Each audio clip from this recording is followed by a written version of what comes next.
We know them respectively as Ruby, Weiss, Blake, and Yang. Please welcome to the Wizard World Philadelphia stage, Lindsay Jones, Kara Eberly, Aaron Zek, and Barbara Dunkelman. Hello, everyone. Welcome to the My Hero Academia panel. Thank you for coming. Very excited. Todoroki is best. Okay, bye.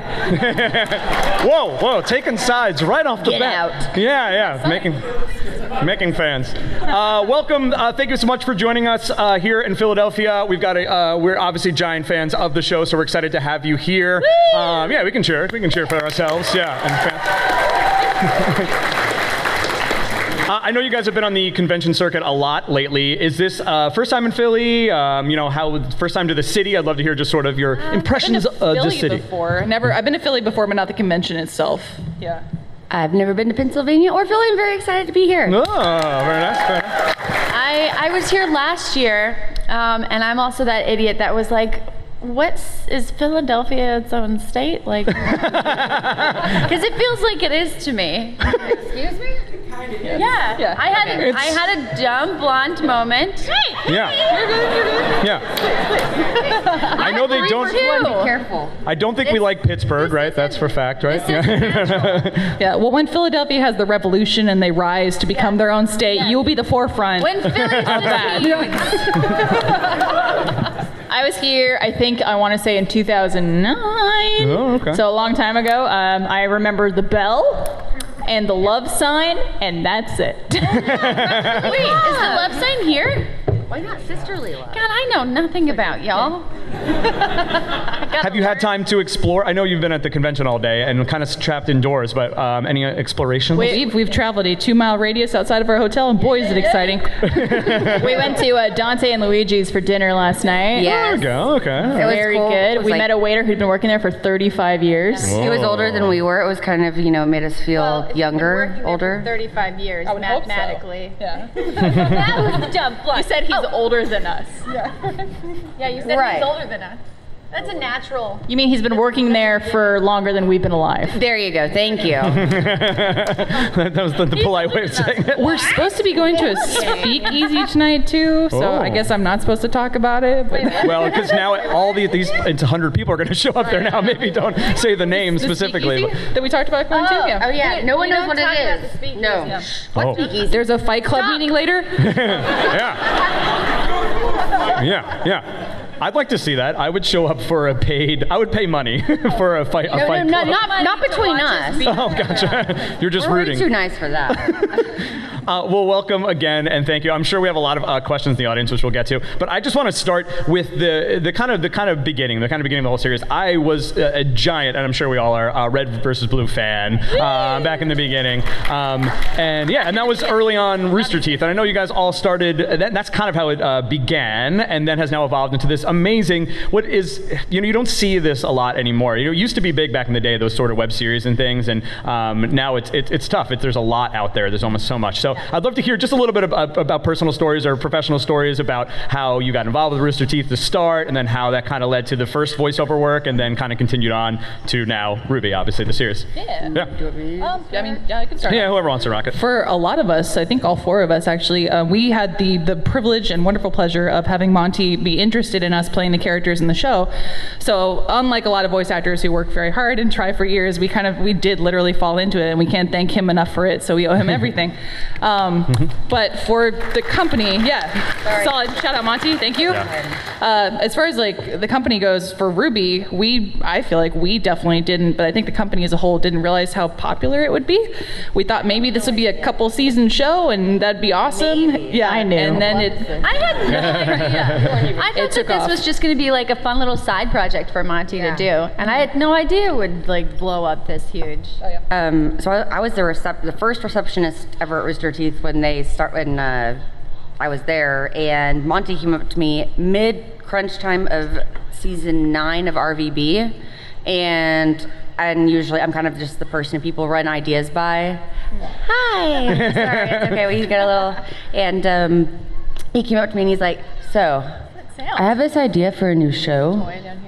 And I was like, Monty, aren't you in the middle of like, didn't you finish RVB 9? He goes, yes, but Bernie told me if I can finish it on time, then I get a shot at this. And I want you to do this voice. And I go, I've never done that. And he goes, I know, but neither has anybody else. And give it a try. And I was like, wow, thank you for trusting me, A. And B, this is insanely amazing. And I don't, in the back of my head, I'm like, this is never going to happen. I doubted it just because, someone has, everybody has, an idea for a show. And very rarely does it ever, come to fruition. And it did, and it was great, and here we are. So yeah, I'm extremely appreciative and grateful. Well, yeah, like you said, it started out just what you thought was a side project, like just as a series of trailers, really, right? With like a concept that was just kind of to be part of the channel. You know what I mean? Yeah. When did you? Sorry, I know. I like iPads too. For the record, that's Michael's nephew, so that's why. Yeah, that's why we're. Now you know where it comes from. I will say, but we love them all. Yes. Side note for anyone who does watch Achievement Hunter, Denise is here as well. So hello, Denise. Oh my gosh. Wait, I didn't know Denise didn't. I have heard your name so many times. Oh my goodness, I did not realize that you were the Denise that I have heard so much about. The Denise. I need to give you a hug so much after. I'm so sorry to point you out right now, but. So receptionist with Rooster Teeth. I'd love to hear sort of from everyone else. Sort of the first connections, kind of like who you met, where that kind of led to RVB. Well, Barbara has I think the longest history with Rooster Teeth in general, right? Yeah, I'm old. You're older than the waiter last night. So I actually started watching Red vs. Blue when I was 14. That is almost 16 years ago. Don't do the math. That's really okay. Yeah. It's okay because I'm her age. I'm 2 weeks away from 30, so no, don't clap. Don't clap. It's okay. It's not a good thing. My back just broke. No, I started watching Red vs. Blue. I lived in Canada, and I became like a huge fan of Rooster Teeth and all the stuff that they did, and then stalked the company for a couple of years until they hired me. I'm just kidding. It's sometimes the best way to go about exactly. it. No, I essentially just got very involved in everything that Rooster Teeth was doing. I would volunteer for them at conventions. I met the guys at a couple events that I did, and then just got to know the community really well. And so after I graduated from college, they actually reached out to me and asked if I'd like to be part of Rooster Teeth. So that was a process, getting a work visa from Canada, and then long story short, kind of started doing more stuff for Rooster Teeth, community management, marketing, acting, and then again, as Karen Lindsay mentioned, when Monty started the show, he just came up to me and he said, hey, how do you want to, are you interested in playing a badass Goldilocks? And I said, absolutely. That's what's so amazing about Rooster Teeth in general. I kind of mentioned a little bit is how ground up it is and on the ground, you know what I mean? And it's amazing to hear that story that you were just a fan following them around, you know what I mean? And they like heard something in your voice or your personality or whatever and decided to just commit to it. And it's still I tricked them. Yeah, I know. And it's still that kind of art space because, there's so many big productions going on these days, and I just feel like it's such a nice, venue for artists to just really explore. And even how they gave Monty that he was like, I had this crazy idea to like go for it, Try not to spend too much on the early animation, you know what I mean? But hence the black shadow background figures. Yeah, exactly. Show in season 1. That's why. You don't love those? No, I'm saying charming. I don't know if it's mentioned in the episode itself, but there's a Ruby Chibi episode with the Shadow People. Oh, yeah. And one of them is voiced by Clifford, who plays Bakugo in My Hero Academia, which is awesome. I said the same thing. I was like, go on. Go on. But his character name is Shay D. Man. Nice. Yeah. Oh. I did know that. Sticking with the acronyms, right? We love our acronyms. Awesome. Let's turn it over to the crowd. I'm sure we've got some fun questions out there. If not, I can continue the conversation. Anybody? Yeah, right here. I want to ask, when are we going to be doing another Always Open Ruby edition? Was I not good enough for you? Ruby edition. Right. Yeah. Yep, Yeah, we try to do our best with casting. It's hard because Erin lives out in Los Angeles and Kara has a full-time job here in Austin, And I have 2 full-time children. And Lindsay has full-time children. And so it gets a little difficult sometimes to organize everyone into the same place at the same time. But we're adults now. Yeah, we're grown-ups and we have. We're adulting. Hang out all the time. Yeah. So we'll try our best. Hopefully this season we come back mid-July, I believe. So hopefully at some point we could get it all together. Yep. Let's do it. Let's do it. Why do I keep doing that? Let's start with Ash back there. I saw your hand. Yes. Nice. Advice for aspiring Do it. voice actor. No, run. Just kidding. I know this is a very long spiel, so bear with me. One, I would say take acting lessons. It's a great way to expand your repertoire and find out what you want to do with your voice, or what kind of characters you are, or if you're a character actor, or just like an ingenue or a lead role, things like that. On top of that, I would look up a 3-part series that Yuri Lowenthal put on YouTube, and he's the voice of Mercury in Ruby, and Neil in Camp Camp, Sasuke in Naruto, a million other things. He and his wife did a 3-part series about how to get involved with voice acting, how to make a demo reel, how to audition, etc. Watch that. Very nice, very nice. Mic drop.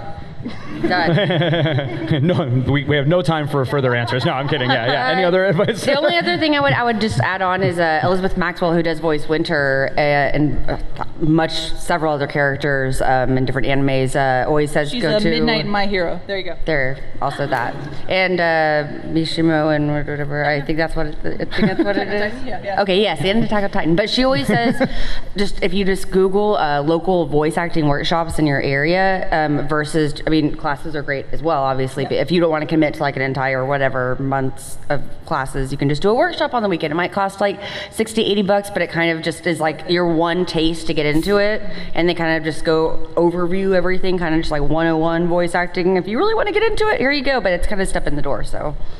And that's her answer. Thank you, Elizabeth. On a more, not like less technical, I don't know how I'm saying this. I suggest thick skin, because once you break into the industry in terms of doing auditions and stuff, you'll hear so much no, and that's if you even hear anything at all. So that and I mean, social media can be a killer. But I agree 100% with them, but definitely prepare yourself to not hear back from anybody. As Lindsay mentioned, acting lessons are a huge thing, because I think a lot of people don't think of voice acting as acting, but it's very much acting. So being comfortable with acting in general is kind of a good first step, and being comfortable emoting and doing all that stuff and being silly and looking dumb, because that's a lot of what we do. But that's the best part of voice acting, is it doesn't matter what you look like. Yeah. You can look like an idiot. Except if they put cameras in there. Yeah, exactly. for the behind the scenes They do footage. sometimes. Goodness. And as Erin mentioned, having a thick skin is very important, because especially with voice acting, people are looking for something very specific when they're casting for roles. And just because you don't get something doesn't mean you're not good. It's just not the voice that they're looking for. Actually, Miles, who writes and directs Ruby, has a quote that I love, which is, "You could be the juiciest, most delicious peach in the whole bunch, but some people just don't want peaches." Yeah. I've heard before with some other auditions too, they're like, you might go in and they want ketchup, make them want mustard. I was like, ooh, okay. All right. Why not mayo? Because mayo was disgusting. What? Dude, no. You heard it here first. No. You're so wrong. I beg to differ. You're so wrong. It's freaking delicious. I just realized. And Miracle Whip? Oh. No. I just realized. Yum. Ketchup, Yep. mayo, Lick this microphone. mustard, and some black Pepper. condiment. Yeah. Oh, The yeah. heck? pepper. That could be your character's Not a condiment. condiment. I put pepper on my sandwich. Can I be squid ink? Oh, all right. Yeah, because that's a condiment. Because I'm salty. It is. People eat it in pasta all the time. Anyone else out there hate mayo? Any other mayo haters? All right, you got a pretty good. You're all wrong. Guys, I'm really relishing this moment with all of you. Hey!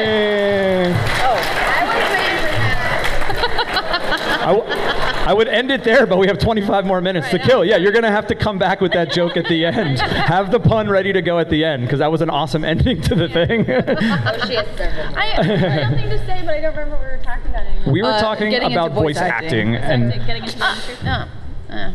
Oh, I mean, I was going to bring it back to the serious note, too. For you, if you're interested in doing voice acting in general, too, or trying to make connections, online communities are great, especially in the Ruby community. There's a lot of people doing fan dubs, which people from the networks that you watch do look at fan dubs. I know we do for Ruby. Same with people like DBZ fan dubs. A couple of those voice actors are now in DBZ proper, which is awesome. So check that out. Yeah. Did your thought come back to you? I don't want to cut you off again. Yeah, it did. I was just going to let us progress, though. Oh, crap. Oh, no, it's back. Okay, we're good. Good gracious. I've lost my mind today. With voice acting, you're literally in a small box with nothing else. Like you're most of the time you're not even reading with another cast member. So I honestly suggest reading books to like build the ability to build worlds in your head, because it makes it so much easier. Because that's how I do it. You just kind of picture what's going on. Good idea. Yeah, how does it, I think it is interesting to view that because, we picture you guys like in the room together, like acting and then someone recording it, but it's not that at all. And I'd love to hear sort of a little bit about that isolation and the tech side of it and how to overcome that, Lonely. We have never recorded a single scene together once. Ever. So people always ask, they're like, "Oh, Team RWBY." I'm like, I mean, we're there. Like, we hear you. Yeah, sure. And you can't tell. That, my friend, is art. Yes. Well, we appreciate Miles and Carrie are really good at impersonating the actors that we're supposed to be playing opposite of. And I love Miles's Weiss. It's the best. And of course, I've never heard it, so I have no idea. He just comes into the booth like sassy Miles and be like, "Oh, Ruby, how are you?" I'm like, I "Hi, love Miles." I love his Ruby is actually the best. I haven't heard that either. I really like Miles' serious voice because he's never serious. So whenever you hear it, you're just like, oh God, it's so grave. This is a real moment. I feel like it's a testament to the director as well, and you guys have had some fantastic directors from day one, and I think that's what's really sharp about the series, and you can feel it, getting it out of the act, not getting it out of the actors, but you know what I mean, like putting it all together. Has there been a particular kind of arc or director or season that sticks out most to you as feeling like very rewarding? I would say, sorry if if people haven't seen this yet, but in Volume 5, when I had that scene with Raven, where I'm kind of yelling at her and telling her that she's a terrible person, that was a very emotional scene. And so to have a director, which Miles and Kara were both there for that moment, you need someone who could read against you for that scene and help you bring out that emotion. So for them to essentially act alongside us to bring that out was a really cool moment. And they've been doing that ever since we started RWBY. Oh yeah. But for a moment like that, you really need someone who is dedicated to helping bring that character out, and they're amazing at it.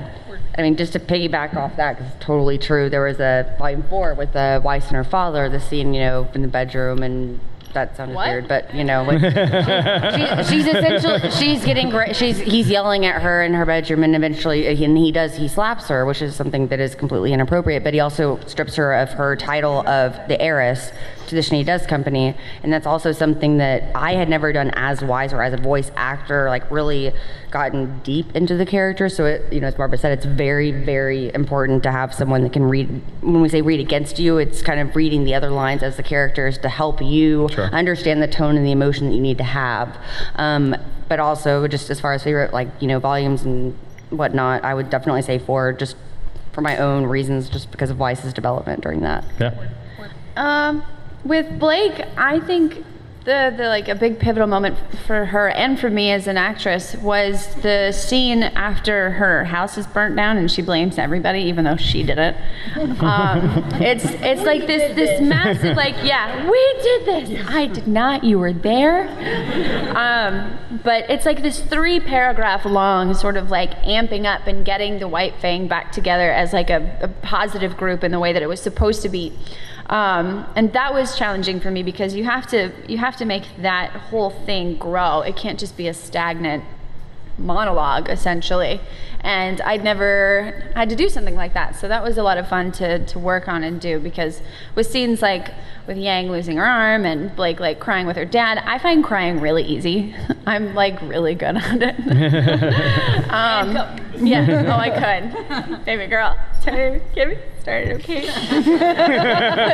No, but I really enjoyed that. It was a challenge, and I think that was quite a big movement for a big movement. Okay, great. Gotcha. Moment. No, a movement as well. It was a movement. Bowel movement. Okay, so they figured it out. Nobody knew what we were talking about. I think that was big for her because for sure. She's finally being number one.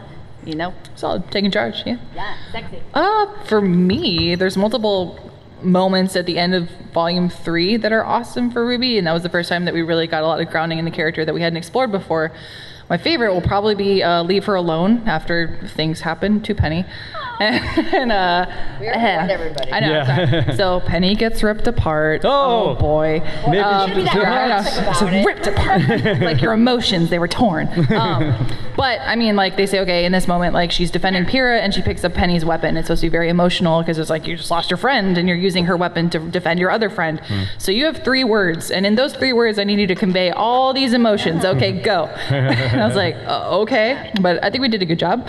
Yeah. And then also that is the end of volume 3 is when I have that sweet scene with Yang where she doesn't say I love you back, and that's still waiting on that. Yeah, this feels more personal and less about the actual scene, but I like it. Other questions out there? I saw a bunch of hands. Yes, in the center there. Yeah, go for it. What's the general dynamic working with Miles and Carrie as well as your personal? I hate them. Yeah, it's the worst. With them as well as your personal headspaces with your characters when it comes to working on Ruby Chibi. Oh, Chibi's fun. Yeah. Chibi was rough for me for a little bit because I had troubles like accepting the flack. Good gracious, accepting. I can't talk today. That's okay. It's been a very weird head day for me. But I couldn't accept the fact that Blake was being funny. So I was like, I don't know how to do this, but I'm gonna make it work. Yeah, it was good. I still love the book signing episode with Blake as Chibi. Like, it's awesome. That it's was so amazing. hard to do. It was great. You nailed it. I had just finished recording Dr. Gray for the first time, so I had Dr. Gray on the brain, and every time Blake would get excited, they were like, Erin, you're doing Gray. I'm like, well, okay, fine. And then after that, I got breakfast tacos, and I felt better. Yeah, I love recording Ruby Chibi just because they don't even really need to give me a script for that one. Just like, here's the situation, now make a pun about it. You got it. Done. But yeah, in terms of like headspace, it's different. Like if you're going in to record Chibi versus Ruby proper, you definitely have to have a different headspace for it because obviously Ruby's a little more serious, a little more intense now, and Chibi's very happy-go-lucky, nothing is wrong, no one's dead. Like, it's great. Nothing bad ever happened. Yeah. And it's definitely like volume 1 and 2 Yang for me, where it's just like, yeah, everything's awesome. And then I don't get to do that voice anymore ever. I feel like, I mean, echoing what they said, Chibi's so much fun. It's great. And you get to have like hyper fun Ruby again, as opposed to like sad things happened Ruby. But along with that, the headspace of like working with my co-stars, we don't get to act off of each other, but we travel together all the time. So at this point, we kind of feel like sisters. So I guess like, especially when we're doing Chibi, I'm like, oh, my sisters are here. That's cool. And it's funny what our personalities are in comparison to our characters. Like I feel like I'm super socially awkward like Ruby, but I'm nowhere near as hyper. That's all Kara. Kara's like Ruby incarnate. So yeah. You're pretty similar to Blake and YC. I'm not gonna lie, that's a pretty good analogy. I'm a little bit like Blake. I just want to read a book and be left alone. I'm the Yang. I'm more like Ruby. I'm really like Ruby and Yang almost a lot of the time. I'm really hyper.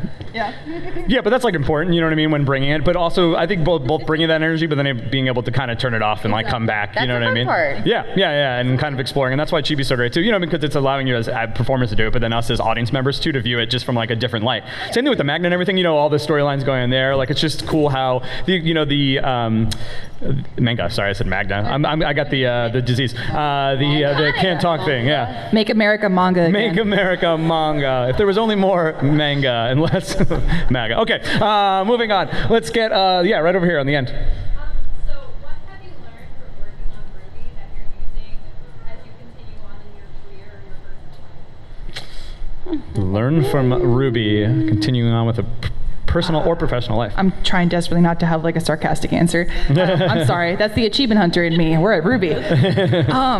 Honestly, I mean, this is for all of us is our first experience voice acting period. So I grew up like 15 minutes away from Funimation. I thought it would be awesome to get into anime dubbing because I've loved anime forever. I'm like, that's a pipe dream. It'll never happen. Yeah. So now because of this, we literally get to work with Funimation actors, and we've been up to Funimation. Barbara was in Fairy Tail, as was Michael.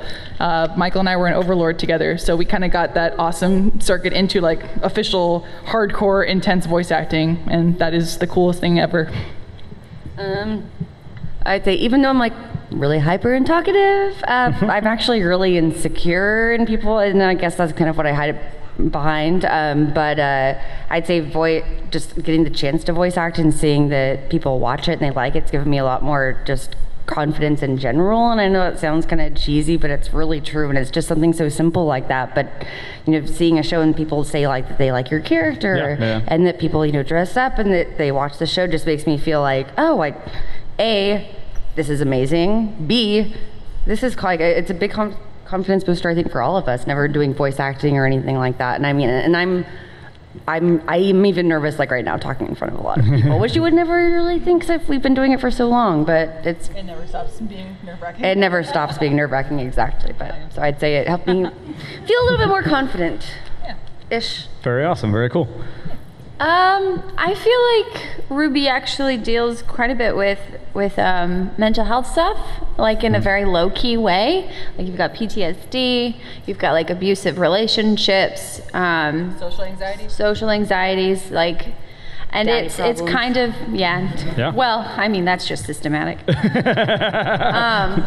I feel that with the growth of all of our characters has kind of made me kind of reflect more upon myself and be a bit more thoughtful about how I deal with things that are going on in my head, and be a bit more thoughtful about how, like, what other people could be going through, that kind of thing. Just being a bit more observant or healthy in terms of growth.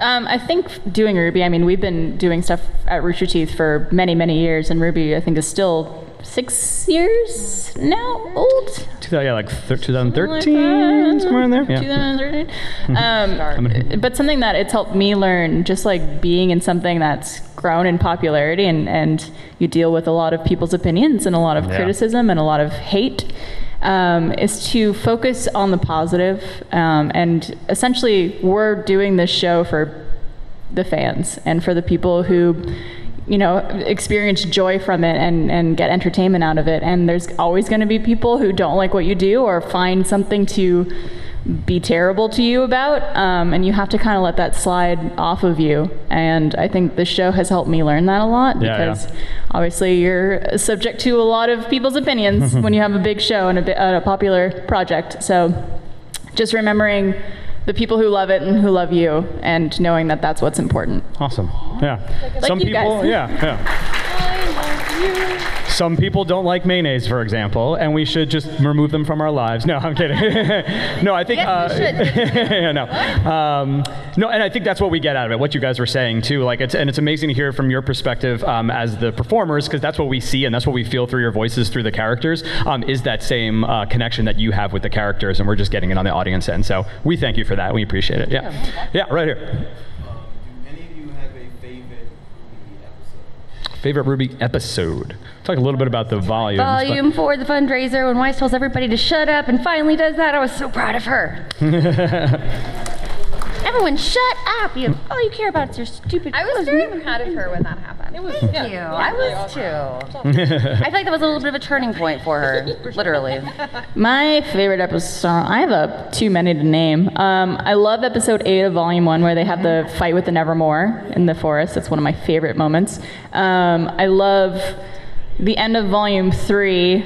I think it's the second to last episode or the third to last episode, where like Yang loses her arm, and then the maiden gets shot with the arrow in the vault, and all that stuff happening at once was just like one of the most intense episodes and moments of Ruby.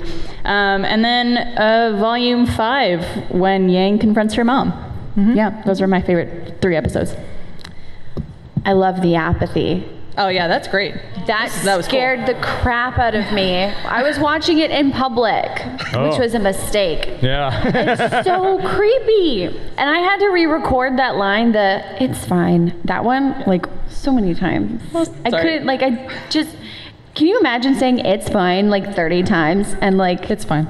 you should have just done it for me. I was laughing too, like, you're right. We have to repeat the lines a lot, especially for episodes like that. They're like, we really want you to get this emotion or whatever we need, so please say it a lot. Usually we do a thing called a 3-pass. We'll read a line 3 times in different ways. Okay, moving on. We don't have enough time. Yeah. But for this, obviously, it's a very intense moment, so they said, let's work on it. Let's have fun.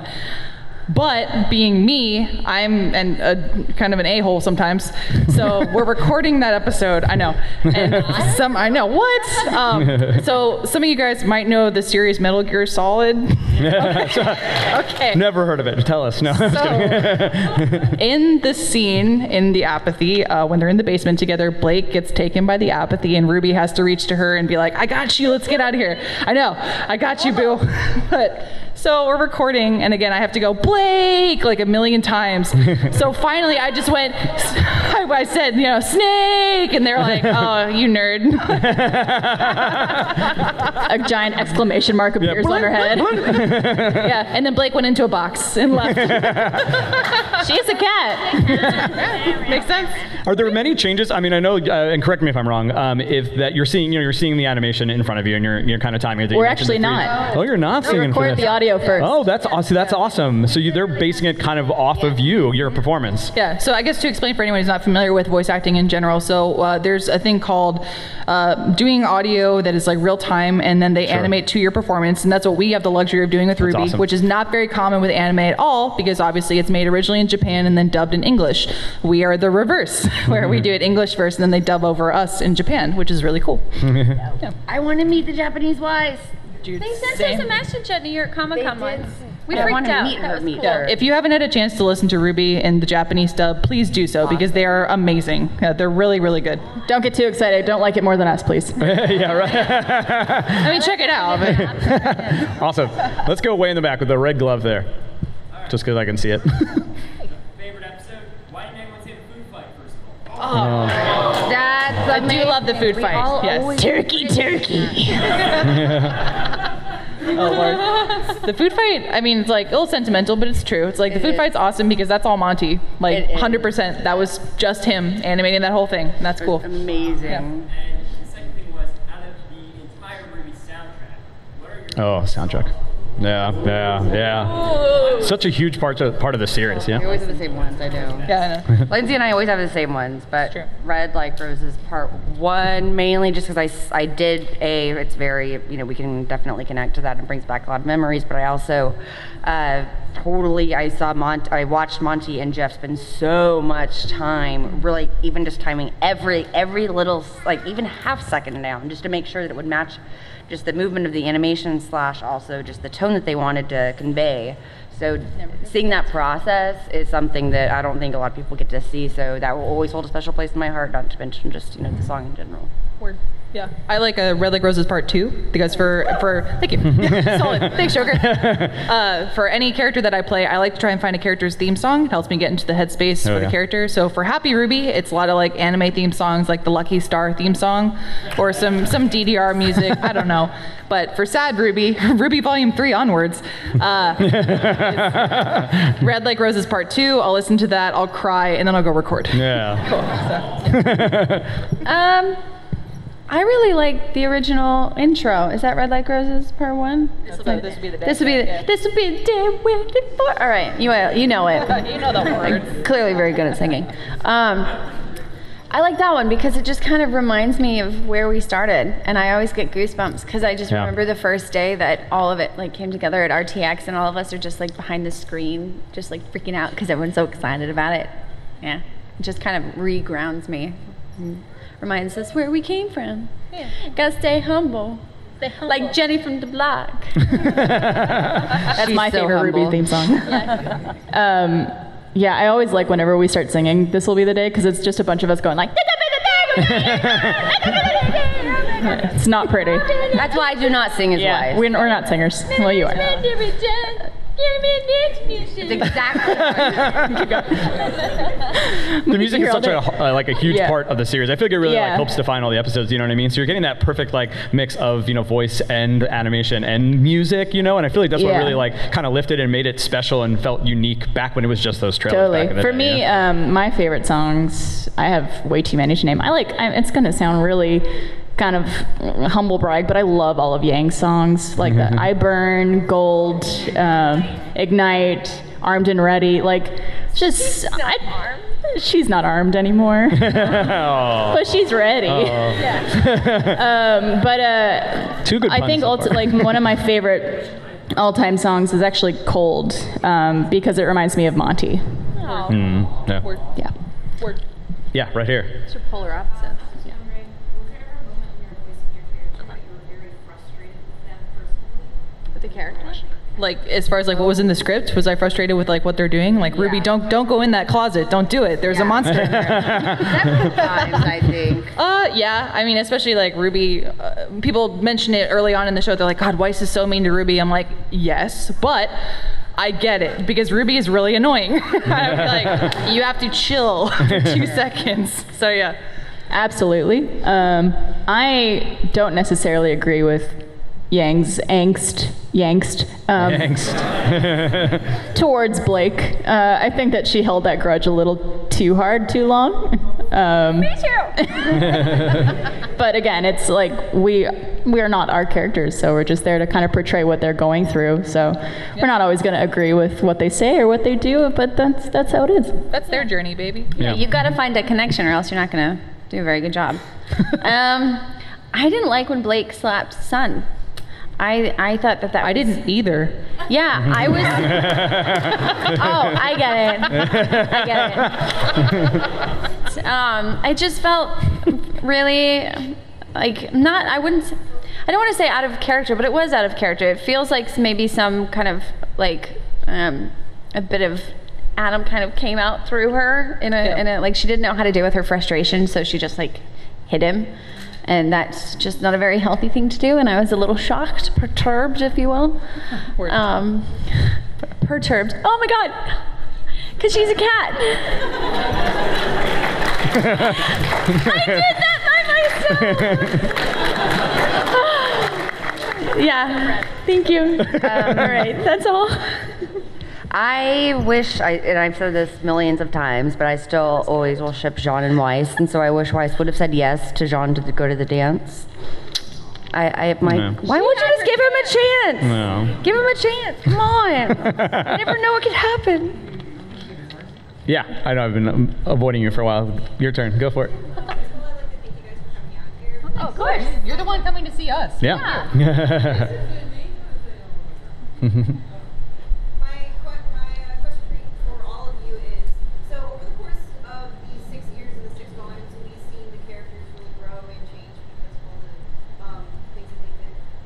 My question is, what is the development in your character that you are most proud of? Ooh.